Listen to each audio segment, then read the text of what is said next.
I have my elastic in my waistband. I measured it out. I tested it on myself, and this is where I want it. Then I drew a square and an X, and that's where I'm going to sew. So I'm just going to pull this waistband out a little bit so I have some room to work. Turn my machine on and pull it up here so I can work.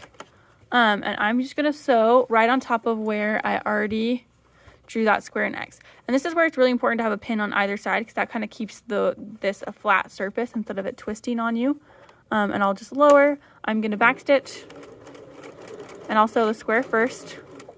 I'll pivot using my hand wheel, turning my thumb towards me, and then I'll lift my pressure foot after my needle's in the fabric.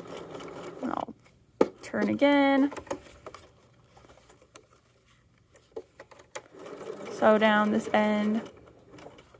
Turn again, and I'm going to trim these threads before I sew over them, just so that I don't make a knotted mess.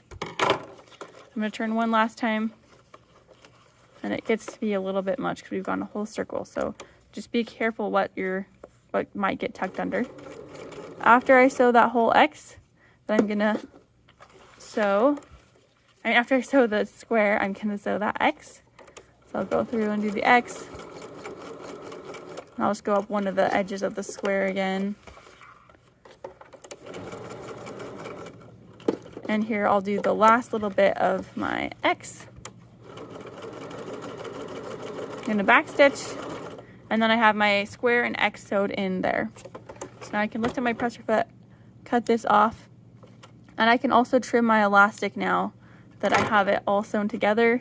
So I'm going to trim off this excess here and this excess over here. Make sure to not trim the elastic you just sewed together, but this is my extra. And then I can go ahead and pull this all into my waistband. It shouldn't be twisted or anything. It should be nice and neat.